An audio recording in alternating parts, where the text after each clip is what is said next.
नमस्कार साथियों, जय हिंद, वंदे मातरम। एक बार फिर से आप सभी का बहुत बहुत स्वागत है आपके अपने यूट्यूब चैनल एग्ज़ाम ट्रिकी में, जहां पर हम लोग बात करेंगे डीएड स्पेशल एजुकेशन आईडीटी का पेपर नंबर 6 और इसकी भैया यूनिट नंबर 5 की। यूनिट 1 से लेकर के 4 तक की आपकी वीडियो अपलोड कर दी गई है। उसका भैया प्लेलिस्ट भी बना दिया गया है, जहाँ पर आप जा कर के वीडियो को देख सकते हैं। और एक बार सभी मित्रों तक वीडियो को शेयर कर दीजिएगा। वीडियो अच्छी लगे तो लाइक कर दीजिएगा। इसके अंतर्गत जो आपका यूनिट 5 है, उसमें आपका एसएलडी के जो छात्र हैं, यानी कि स्पेसिफिक लर्निंग डिसेबिलिटी वाले जो छात्र हैं, विशिष्ट अधिगम अक्षमता वाले जो छात्र हैं, इन छात्रों की शिक्षण रणनीतियों की बात होगी। इन छात्रों की शिक्षण रणनीतियों की यहाँ पर चर्चा होगी, शिक्षण रणनीतियों की यहाँ पर बात होगी। उसके तहत आपका यूनिट 5.1 आएगा, जिसमें पढ़ने और जो आपका पढ़ना हुआ और साथ ही साथ समझने और सीखने की जो रणनीतियाँ हैं, इसके लिए बहुसंवेदी शिक्षण इसकी बात होगी। तो यहाँ पर हम कहेंगे, क्योंकि पढ़ना और लिखना, समझना, इसमें हर बच्चे को पढ़ना लिखना जो है एक बेहतर ढंग से आना चाहिए। और ये पढ़ना लिखना जो है भैया, ये जटिल प्रक्रिया है हमारे कह सकते हैं कि एसएलडी वाले बच्चों के लिए, स्पेसिफिक लर्निंग डिसेबिलिटी वाले बच्चों के लिए, क्योंकि इनमें देखने को मिलता है हमें कि डिसलेक्सिया है, डिसग्राफिया है, डिसकैलकुलिया है। तो इनमें इनको पढ़ने लिखने ही संबंधित जो कह सकते हैं क्षमताएं, वही तो देखने को मिलती हैं, जिसमें शिक्षकों को बच्चों के साथ लिखित और बोले जाने वाली भाषा को जोड़ना और इसके लिए महत्वपूर्ण संसाधनों को बनाना होगा। क्या बच्चे बेहतर रूप से सीखेंगे, सामाजिक संपर्क जो होगा वो बेहतर होगा और जो भी सामाजिक गतिविधियां होंगी उनकी संभावना को बढ़ाया जा सकेगा। इसके तहत जो बहुसंवेदी शिक्षण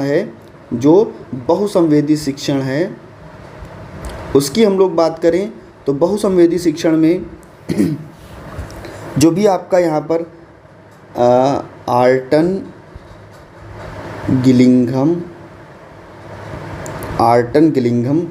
विधि, ये आपकी विधि यहाँ पर, इससे यही आपका दिया गया है उसमें आपके सिलेबस के दौरान, जिसमें कहेंगे कि साक्षरता सीखने के लिए प्रत्यक्ष, स्पष्ट और बहुसंवेदी संरचित अनुक्रमित पढ़ना लिखना, जो ये चीज़ें हैं, इनसे जो व्यक्तियों की वर्तनी है वो आसानी से नहीं आती।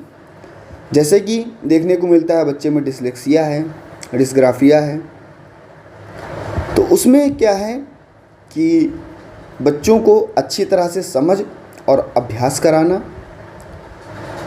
अच्छी तरह से बच्चों को प्रशिक्षित करना, उनके अनुभव के आधार पर उनके लिए कह सकते हैं कि जो भी उनकी शक्तिशाली जांच है या उपकरण है, इनको बेहतर बनाना।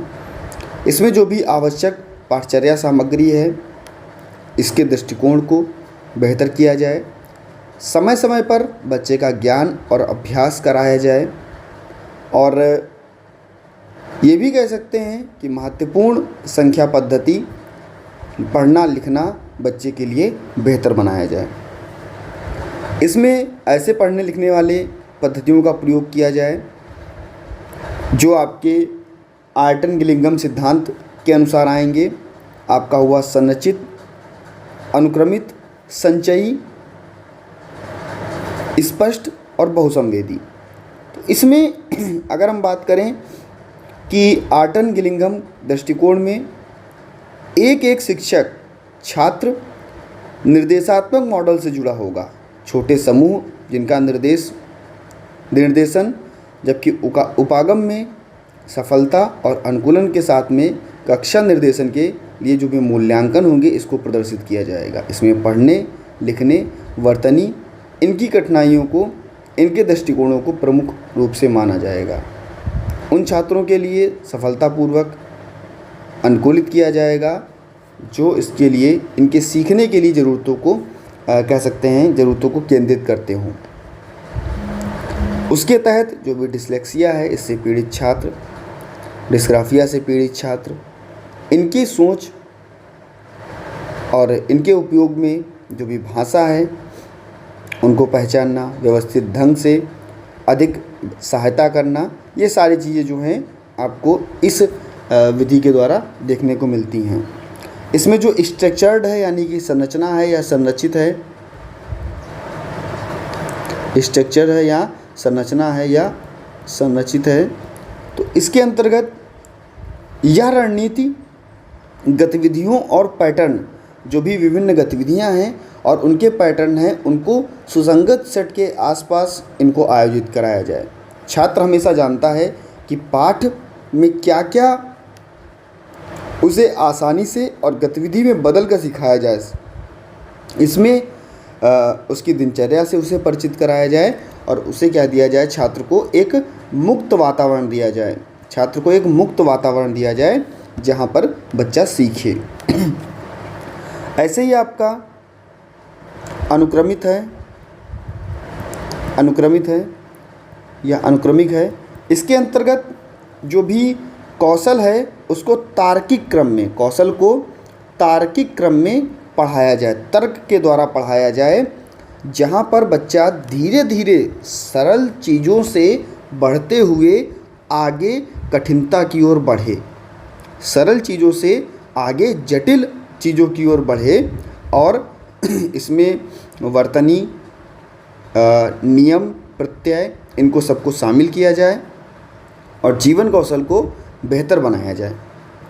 इसके बाद में जो आपका संचयी है यानी कि कम्युलेटिव हम जिसको बोलते हैं, तो ये आपका जो आर्टन गिलिंघम, इसमें क्या है कि पाठ स्वयं पर निर्मित होता है। इसमें क्या है, ये पाठ जो है वो स्वयं पर निर्मित होता है। छात्र के कौशल को सिखाया जाना और वर्तमान पाठ में जो महारत हासिल है उसके लिए कौशल जो है वहाँ पर बच्चा अगर प्रगति नहीं कर रहा है तो जैसे जैसे छात्र की नई सामग्रियाँ हैं उनको सिखाया जाए, पुरानी सामग्री तक पहुँचाया जाए और दीर्घकालिक कह सकते हैं जो भी बच्चे के निरंतर सीखने के लिए बातचीत है इसका उपयोग किया जाए। इसके बाद में आपका स्पष्ट आएगा जिसको हम लोग एपेलिक्ट बोलेंगे। तो इसके अंतर्गत पाठ में शिक्षा में केंद्रित होना या प्रशिक्षण छात्र को ठीक वही सिखाता है जिन्हें उसमें आवश्यकता होती है और ये भी आपका निरंतर छात्र के सीखने पर बात करता है। इसके बाद में आपका बहुसंवेदी हम कहेंगे जहाँ पर हम लोग बच्चे को संवेदनाओं के द्वारा, बहुसंवेदी जहाँ पर हम बच्चे को संवेदनाओं के द्वारा, मल्टी सेंसरी के द्वारा, जहाँ पर हम लोग कह सकते हैं कि बच्चे को श्रव्य, दृश्य, जो भी सेंसेस आपकी 5 सेंसेस है उनके द्वारा हम बच्चे को सिखाएं। इससे क्या हो, बच्चा संयोजित रूप से सीखे और बेहतर बने। इसके तहत हम लोग कह सकते हैं कि जो भी व्यवस्थित ध्वन्यात्मकता है उसको बढ़ाया जा सके, जहाँ पर विकास के प्रारंभ के चरण, वर्णमाला और इसके सिद्धांतों को शुरू करना, छात्रों की प्रगति और जटिलता को आगे बढ़ाना, अलग अलग भाषा ध्वनियों को बेहतर बनाना और लिखित शब्दों के द्वारा अक्षर ग्राफ, इसके द्वारा प्रत्येक भाषा ध्वनि को का प्रतिनिधित्व करना। इसके बाद में आपका जो फर्नाल्ड मेथड है, फर्नाल्ड विधि, ये फर्नाल्ड विधि क्या कहती है कि हम किस पर काम करेंगे, VAKT पर काम करेंगे। VAKT के द्वारा बच्चे को सिखाया जाना जहाँ पर बहुदृष्टिकोण, बहुसंवेदी दृष्टिकोण को अपनाया जाए। इसको हम लोग बोलते हैं विजुअल, ऑडिटरी, कैनेस्थेटिक, टेक्टाइल। कहते हैं दृश्य, श्रव्य और आपका टेक्टाइल यानी कि चीज़ों को स्पर्श करके, और कैनेस्थेटिक यानी कि घूम फिर करके आपने जो पैरों के द्वारा जो भी कार्य करते हैं उसके द्वारा। तो इसका ये जब इनसे चीज़ों को सिखाया जाएगा आपका फर्नाल्ड विधि के द्वारा, तो ये 4 चीज़ों का ही उपयोग किया जाएगा, जहाँ पर शुद्ध वर्तनी, बहुसंवेदी चीज़ों का प्रयोग करके बच्चे को व्यवस्थित तौर तरीके से चीज़ों का उपयोग करा करके, संकेतों को में जुड़ाव दे करके, और कह सकते हैं कि इसमें मुद्रित जो भी शब्द हैं उनमें भाग को सुधार करके इनको हम लोग बेहतर बना सकते हैं। फर्नाल विधि में शब्द अधिग्रहण की क्षमता जो है, उसकी पहचान का कौशल, उसको सुधारा जा सकता है। और अगर बच्चा पढ़ने में विफल है तो हम बच्चे को ज्ञानेंद्रियों के द्वारा, बहुसंवेदी चीज़ों के द्वारा हम बच्चे को सिखा सकते हैं, इसका पाठ करा सकते हैं। इसमें जो भी स्पेलिंग रूल है, यानी कि वर्तनी रूल है, स्पेलिंग का नियम है, वो भी दृश्य के द्वारा, दृश्य का प्रतिनिधित्व की जो क्षमता है उसको बना करके, वर्तनी के लिए शब्द स्वनिम या ध्वनि से अलग अलग इकाइयों के बारे में सोचना, जहाँ पर उन अक्षरों को लिखना होगा जो ध्वनियों का प्रतिनिधित्व करते हों। तो ये सारी चीज़ें जो हैं आपको यहाँ पर देखने को मिलेंगी। इसके बाद में आपका जो त्रुटि विश्लेषण है, इसको देख लेते हैं। आपका त्रुटि विश्लेषण, त्रुटि विश्लेषण कभी कभी होता है कि 2 नंबर में आपसे पूछ देता है, और बहुसंवेदी आपसे पूछा जा चुका है। बहुसंवेदी थोड़ा सही से लिख देते हैं, बहुसंवेदी, ठीक है। तो ये आपसे जो दृष्टिकोण है इससे आपको पूछा जा चुका है। आपके 2 नंबर में भी यहाँ से आपके क्वेश्चन आया था, और एक बार आपसे 5 नंबर में भी बहुसंवेदी दृष्टिकोण के बारे में पूछा गया था, जहाँ पर आप लोग इंद्रियों के द्वारा VAKT का भी प्रयोग कर सकते हो और फर्नाल विधि भी आप लोग लिख सकते हो। अब हम लोग बात करते हैं आपके त्रुटि विश्लेषण की, यानी कि आपका एरर एनालिसिस जिसको हम लोग कहते हैं। कहेंगे कोई भी त्रुटि है या कोई भी गलती है, उसको अगर हम लोग स्वयं सुधार करें या अधिक प्रासंगिक सीखने की आवश्यकता के रूप में देखें, तो लक्ष्य, भाषा के बारे में ज्ञान की कमी के कारण शिक्षार्थियों की गलतियों की जो जानकारी है उसको हम लोग तार्किक बना सकते हैं, जिसमें शिक्षार्थियों की परिभाषा, यानी कि हम कह सकते हैं कि त्रुटि और गलतियों के बीच का जो अंतर है उसके व्यवहार को देखने योग्य नहीं है, जबकि त्रुटि विश्लेषण जो है शिक्षार्थियों की त्रुटियों का अध्ययन करने का प्रयास करता है। जो त्रुटियां छात्रों ने की हैं उनका अध्ययन करने का प्रयास कौन करता है? त्रुटि विश्लेषण करता है, जहां पर शिक्षार्थी कई त्रुटियां करते हैं, कई गलतियां करते हैं, और शिक्षार्थी के भीतर चल रही प्रणाली के बारे में कुछ प्रकट करने के लिए त्रुटियों का देखना, विश्लेषण करना और वर्गीकरण जो होता है उसको शामिल किया जाता है। इसे हम लोग क्या कहेंगे? त्रुटि विश्लेषण कहेंगे। जहाँ पर अगर हम बात करें, कार्ल जेम्स ने 1998 में परिभाषा क्या दी? कहा त्रुटि विश्लेषण प्रश्न के दूसरी तरफ है भाषाई अज्ञानता का अध्ययन करने के नाते भाषाई जो भी जांच है उसकी अज्ञानता का अध्ययन करने के लिए नहीं जाने जाते। उसकी जांच और उसकी अज्ञानता से निपटने का प्रयास कैसे किया जाएगा, ये यहाँ पर देखा जाता है। त्रुटि विश्लेषण एक सैद्धांतिक पहलू है जहाँ पर भाषा की सीखने की प्रतिक्रिया, जांच का उपयोग की जाने वाली जो विधि है इसका हिस्सा, और त्रुटि विश्लेषण के द्वारा व्यवहारिक पहलू इसका मार्गदर्शन किया जा सकता है। इसमें छात्रों या शिक्षक के लिए जो भी असंतोषजनक स्थिति है इसको ठीक किया जा सकता है। तो ये आपका क्या कहलाएगा? त्रुटि विश्लेषण कहलाएगा। टास्क जो भी आपका कह सकते हैं एरर एनालिसिस है वो कहलाएगा। इसके बाद में हम लोग बात करते हैं आपका जो नेक्स्ट यूनिट है, यूनिट 5.2 और यूनिट 5.1 में आपसे बहुसंवेदी और त्रुटि विश्लेषण, ये 2 चीज़ें आपसे पूछी जा सकती हैं। आपका VAKT का प्रयोग या VAKT का फुल फॉर्म भी आपसे पूछा जा सकता है। इसके बाद में हम लोग बात करते हैं हस्तलेखन की।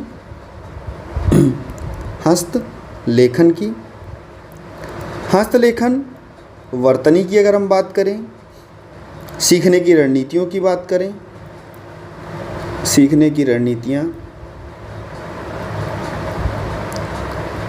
रणनीतियों की बात करें तो और लिखित अभिव्यक्ति की भी बात कर सकते हैं, जहाँ पर व्याकरण, विचार, भाषा इसका उपयोग। तो हम कह सकते हैं कि जो भी मानसिक संसाधन है उसकी अवधारणा को शामिल करना, जिसमें हस्तलेखन अगर कराया जाएगा, हस्तलेखन बच्चे को कराया जाएगा तो पेंसिल की जो ग्रैप्स होती है, पेंसिल की जो ग्रैप्स है उसके द्वारा, क्योंकि लिखावट जो होती है एक बहुत ही कठिन इसको माना जाता है, इसके लिए जो प्रेरणा होती है उसको कम किया जा सकता है। और लेखन की कठिनाइयों को कह सकते हैं कि हस्तलेखन अगर बच्चे को कराना है तो पढ़ने लिखने और वर्तनी संबंधी विज्ञान बच्चे को होना चाहिए। इसके तहत जो भी पेंसिल ग्रैप्स हैं उसके द्वारा बच्चे की पकड़ सही है तो ठीक है, नहीं अगर सही है तो पेंसिल ग्रैप्स का प्रयोग करके हम लोग जिसमें तर्जनी की उंगली और अंगूठे में पेंसिल के माध्यम से उंगली को पकड़ते हैं, वो एक प्रकार की पकड़ होती है जिसमें बच्चा आरामदायक और कुशल लिखावट वहाँ पर लिख सके। अगर ग्रैप्स ख़राब है, पेंसिल की ग्रिप्स जो है ख़राब है, तो हम कह सकते हैं अगर ग्रिप ही ख़राब है तो बच्चा सही से काम नहीं करेगा। इसमें क्या है, जो भी उपकरण है एक आपका पेंसिल पकड़ने का जो उपकरण आता है उसमें क्या होता है कि पेंसिल की जो फ्लिप होती है उसको ठीक तरीके से ट्रिगर में रखा जाता है, और उससे क्या होता है कि अगर तर्जनी वाली उंगली हमारी भग रही है, उसमें हम पिन कर रहे हैं, तो क्या है भैया, उसको हम लोग फ्लिप करके बेहतर तरीके से लिख सकते हैं। तो ये चीज़ें ऐसे ही कह सकते हैं। पेसिंग का प्रयोग करके यहाँ पर जो भी पेंसिल की ग्रिप है या ग्रैप है, तो उसके द्वारा जो भी अक्षर हैं उसको सही ढंग से बनाना, यह अक्सर किसी पेंसिल ग्रिप या चुनौतियों का समाधान करेगी। पेंसिल को देखते समय विचार करने के लिए अन्य जो भी कारक हैं इनको बेहतर बनाना, कागज़ या पेंसिल के द्वारा जो भी कह सकते हैं लेखन या थकान है, इसमें वाइट बोर्ड में मार्कर का प्रयोग करना, इन सभी सामग्रियों, छात्र अगर देखिए थोड़ा मोटा मार्कर होता है तो बच्चा वहाँ पर पकड़ सकता है, मार्कर का प्रयोग करना, छोटी पेंसिल का प्रयोग करना, क्रेयॉन का प्रयोग करना, इसके द्वारा लिखने की जो गतिविधियाँ हैं इनको हम प्रोत्साहित कर सकते हैं, बच्चों में समायोजन ला सकते हैं। बच्चे के लिए जो भी लिटरेसी है उसको भी बढ़ाया जाएगा, जहाँ पर बच्चा अपनी सुपाठ्यता को भी यानी कि लिजिबिलिटी को भी बढ़ा सकेगा। इसमें जो भी चीज़ें उसको प्रभावित कर रही हैं, जो भी कारक हैं उनके बीच के कारक, जहाँ पर उंगली की जगह का प्रयोग करके प्रोत्साहित करना, या हम कह सकते हैं दाएं व बाएं जो छात्र हैं इनके जो सीखने और लिखने के जो भी तर्जनी है या इनकी लाइन को बनाना, तो ये सारी चीज़ें आपको देखने को मिल सकती है। इसमें अनुकूलन होगा, तो जब अनुकूलन होगा उसकी सामग्री को बेहतर बनाया जाएगा। इनकी क्लासरूम जब अनुकूलन किया जाएगा तो पेंसिल की पकड़ और पेन जो होगा वो बच्चे को प्रदान किया जाएगा, हैंड्स आउट प्रदान किया जाएगा, और बच्चे को बोर्ड और कॉपी भी, नोट्स लिखने के लिए बच्चे को उसकी रूपरेखा, टाइपिंग, ये भी सारी चीज़ें प्रदान की जाएंगी। नोट्स लेने में सामग्री, इसकी प्रतिलिपिकरण को बढ़ावा दिया जाएगा, और विद्यार्थी को कक्षा में जो ऑडियो रिकॉर्डिंग है या लैपटॉप का उपयोग करके भी हम लोग उपयोग में ला सकते हैं। ऐसे ही जो भी अक्षर का ज्ञान अगर बच्चे को नहीं है तो उभरे हुए अक्षरों के द्वारा हम लोग कागज़ की रेखाओं के द्वारा बच्चे को उपलब्ध करा सकते हैं, और गति की जो समस्याएं हैं उनको हल करने में इसको मदद में ला सकते हैं। इसमें जो भी निर्देशन है यानी कि जो भी इंस्ट्रक्शन है उनके द्वारा नाम, तिथि या जो भी असाइनमेंट है उनको प्रदान किया जाए। लेखन कार्य और चरणों को कह सकते हैं छात्रों की सहायता के द्वारा बनाया जाए, और कह सकते हैं कि ये भी आपका मौखिक रिपोर्ट के द्वारा भी बच्चों के जो ये निर्देशन है, गिविंग इंस्ट्रक्शन है, इनमें हम लोग भाग ले सकते हैं। और आपका इसके तहत जो चीज़ें आपकी इम्पॉर्टेंट हैं, लिखित अभिव्यक्ति की अगर हम बात करें, लिखित अभिव्यक्ति की बात करें तो वर्तनी भी है आपकी, लिखित अभिव्यक्ति भी है यहाँ पर। तो लिखित अभिव्यक्ति का जब भी प्रयोग किया जाएगा तो बच्चे को समय समय पर उसकी समझ का भी ध्यान होना चाहिए, उसकी बोधगम्यता की भी निगरानी करनी चाहिए। बार बार अक्सर बच्चे के पढ़ने और लिखने, वर्तनी संबंधी जो अशुद्धियाँ बच्चे में आ रही हैं, इसके कौशल को सीखने के लिए बेहतर बनाना चाहिए। छात्रों को सीखने का कौशल उसका अभ्यास कराना चाहिए। इसमें व्यवस्थित शिक्षण दृष्टिकोण की आवश्यकता होगी, जहाँ पर हम कह सकते हैं जब भी लेखन की अभिव्यक्ति की जाती है वहाँ पर व्याकरण, उसके विचार और उसकी भाषा का भी उपयोग किया जाता है, यानी कि ग्रामर का भी प्रयोग होगा, उसके विचारों का भी प्रयोग होगा, और जो भी भाषा यानी कि लैंग्वेज का है उसका भी यूज़ किया जाएगा। जहाँ पर हम कह सकते हैं पढ़ते समय उसके समझ की निगरानी, लेखन की बोधगम्यता की निगरानी, और जो भी शिक्षक हैं इनके लिए हम कह सकते हैं कि बार बार पढ़ना या उसमें संशोधन करना, बच्चों के लिए सीखने के कौशल और छात्रों के जो कौशल है उसके अभ्यास को कराना, उसका अवसर के साथ में जो भी व्यवस्थित दृष्टिकोण है उसको अपनाना। इसमें छात्र के लिए जो पढ़ने की विशेषताएं हैं या लिखने की जो विशेषताएं हैं, पढ़ने में भी हम लोग व्याकरण का प्रयोग करते हैं, जहाँ पर जो चीज़ें होती हैं, जहाँ पर विस्मयादिबोधक बोधक चिन्ह होता है तो वहाँ पर भी हम लोग वैसा रिएक्शन देते हैं। ऐसे लिखने में भी हम लोग ग्रामर का प्रयोग करते हैं, जहाँ पर उनकी रणनीतियों में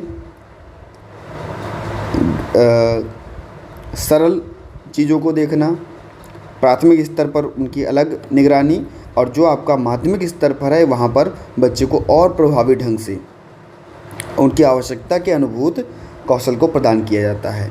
क्योंकि जैसे जैसे हम लोग एक निचले स्तर से ऊंचे स्तर पर पहुंचते जाते हैं तो वहाँ पर हमें देखने को मिलता है, पहले हम कुछ कम शब्दों वाले कुछ कम कठिन शब्दों को पढ़ रहे थे, फिर और ज़्यादा जटिल हुआ, फिर और ज़्यादा जटिल हुआ। तो ऐसे ही स्तर जो है इसका बढ़ता हुआ चला जाता है, जहाँ पर विचारों की अवधारणाओं का निर्माण होगा। छात्र लेखन में रचनात्मक सोच, विविध प्रक्रियाएं और प्रश्न और समाधान का कौशल जो है वो विकसित होगा।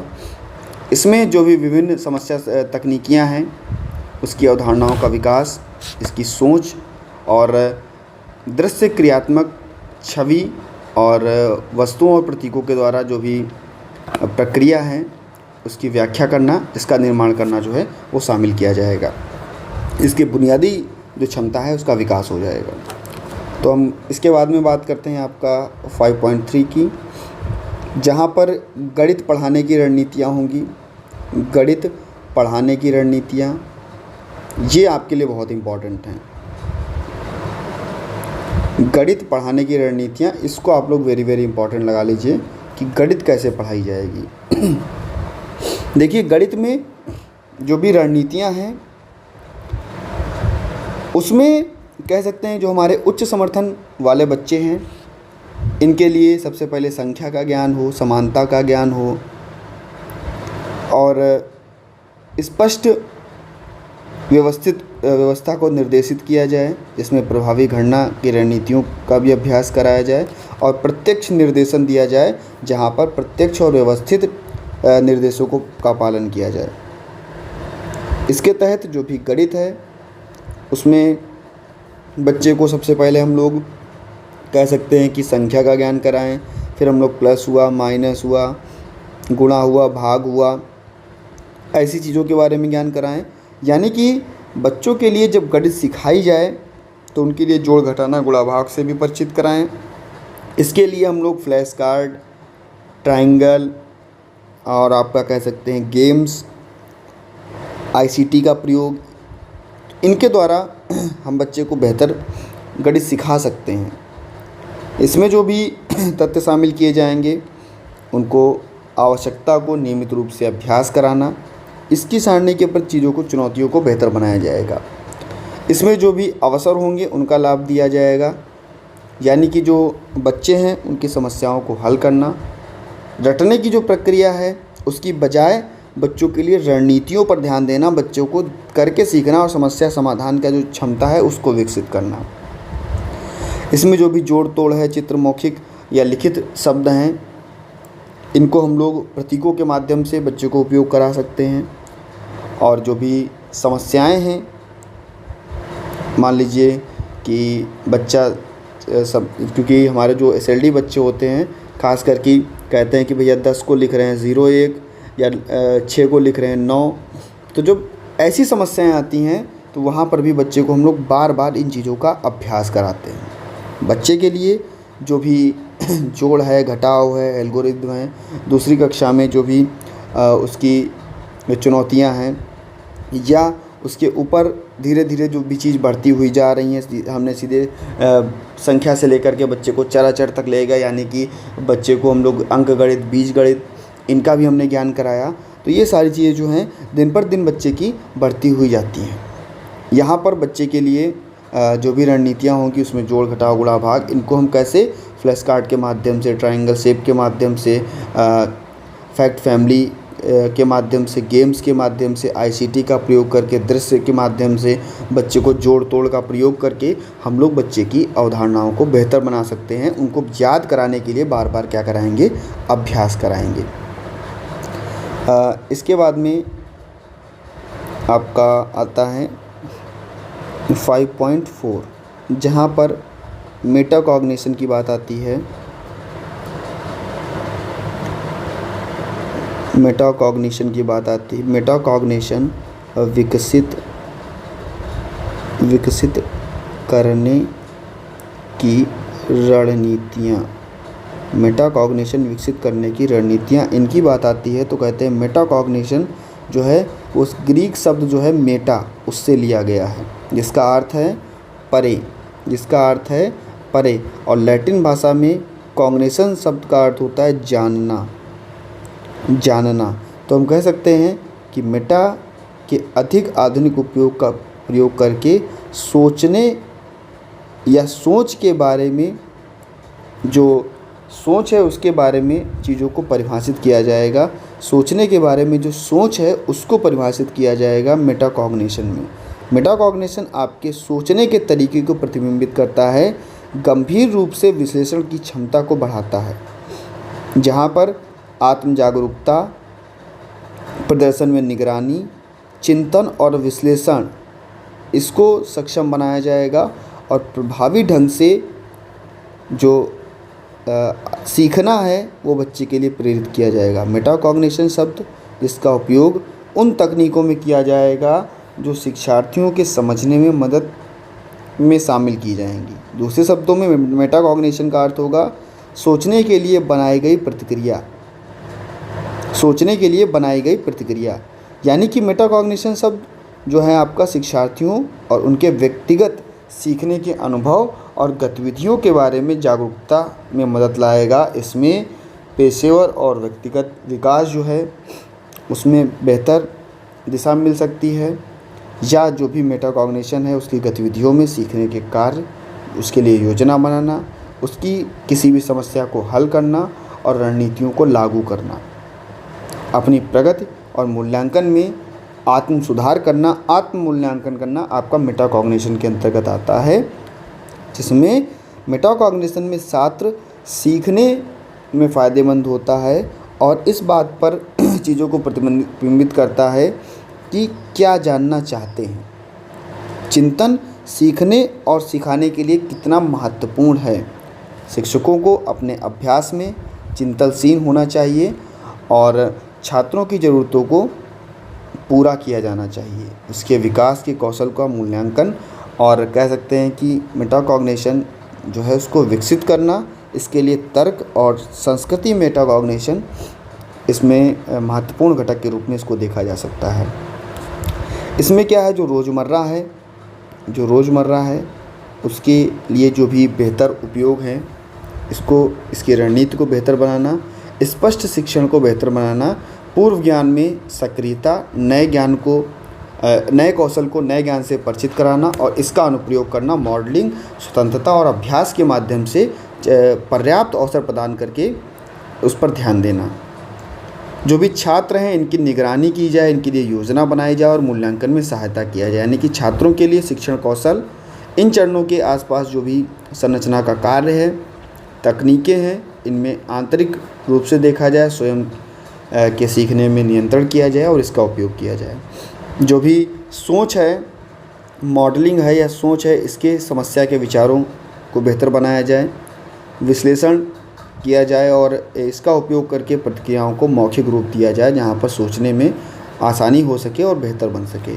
जो भी प्रश्न है, क्वेश्चनिंग है या प्रश्न करना है, उसके द्वारा छात्रों के लिए प्रश्नों का उपयोग, इसके प्रति निगरानी और सोच को प्रोत्साहित करके इसका फीडबैक दिया जाए छात्रों के प्रश्नों का मूल्यांकन और सीखने के स्पष्टीकरण को अवसर देकर के इसे बेहतर बनाया जाए। तो ये सारी चीज़ें आपकी मेटाकॉग्निशन के अंतर्गत आती हैं। अब हम लोग बात करते हैं आपके लास्ट यूनिट जो आपकी 5.5 है इसकी। देखो यहाँ पर बात हो रही पीयर ट्यूटरिंग की। पीयर ट्यूटरिंग की, कोऑपरेटिव लर्निंग की, कोऑपरेटिव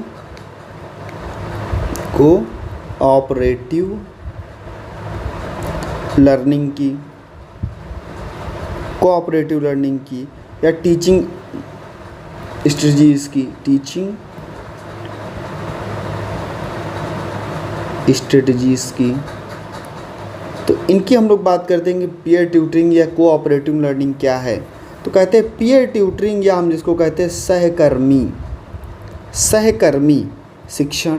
तो कहेंगे इसका प्रारंभ जो था लगभग 1975 से इसका प्रारंभ शुरू हुआ और ये काफ़ी लोकप्रिय हुआ आपकी 20वीं शताब्दी के अंत तक। सहकर्मी शिक्षण में बच्चे के साथ में जो भी अध्ययन कराया जाएगा या अध्ययन होगा वहाँ पर जो भी अधिक जानकार बच्चा है साथ ही साथ कम जानकार बच्चे को हम लोग क्या करेंगे, एक साथ में शिक्षण कराएंगे, एक दूसरे की मदद करना सिखाएंगे। इसमें सहकर्मी शिक्षण में साधारण शब्द जैसे कई शब्द प्रारूप को सम्मिलित करना, सभी विधियों की संरचना और विद्यार्थियों का अभ्यास, प्रतिपुष्टि, उत्तर इनके द्वारा और जो भी विद्यार्थी हैं इनकी प्रेरणा और उपलब्धि में वृद्धि। इसके तहत व्यापक रूप से शिक्षण का उपयोग किया जाएगा और इसमें समान उम्र में भूमिका और सहकर्मी शिक्षण आमतौर पर शिक्षक सामग्री की जानकारी और विद्यार्थियों के पढ़ने में जिम्मेदारी को बेहतर बनाएगा। इसमें कह सकते हैं कि कक्षा 1 से लेकर के 12 तक के जो भी हमारे विद्यार्थी हैं इनमें हम सहकर्मी शिक्षण करा सकते हैं। इसके लिए सहकर्मी शिक्षण के जो चरण होंगे उसमें पूर्वानुमान लगाना, साझेदारी, पठन, पुनः बताना और संक्षिप्तीकरण, यानी कि इसके जो 4 चरण यहाँ पर दिए गए हैं इसमें कार्यक्रम में मजबूत पाठक विशेषज्ञ सहकर्मी शिक्षण में तैयार किया जाएगा और जो भी इसका पूर्वानुमान है उसको लगाया जाएगा, जिसमें सहकर्मी शिक्षण का अभिप्राय सहकर्मी शिक्षण में सक्रिय होने के कई कारण, इसमें प्रमुख कारण जो होगा वो कौन होगा, सहकर्मी शिक्षक एवं विद्यार्थी दो जो होंगे वो प्रमुख कारक के रूप में यहाँ पर देखे जाएंगे, जिसमें अत्यंत सहयोगी पहलू जो होगा वो शामिल किया जाएगा। इसके तहत जो भी भारतीय संस्कृति है इसमें समान आयु वर्ग के सीखने के लिए जो प्रतिक्रिया होगी वो बढ़ेगी। अधिकांश लोग जो समान आयु के हैं उनके साथ में प्रश्न पूछने, आरामदायक महसूस करने में भी बढ़ेगी और शिक्षक और विद्यार्थी के बीच का जो अंतर है उसको कम किया जा सकेगा। इसमें आपका हम कह सकते हैं कि जो सहकर्मी शिक्षण है इसमें विद्यार्थी दोनों जानकारियों को अच्छी तरह से प्राप्त कर सकेगा और उसके समझ के जो अवसर हैं वो बढ़ेंगे। सहकर्मी शिक्षण में जो भी विद्यार्थी है इसकी अवधारणा का जो अभ्यास है वो कराया जा सकेगा। इसके प्रति जो भी व्यापक और गहरी समझ है इसको विकसित किया जा सकेगा। श्रवण कौशल को विकसित किया जाएगा।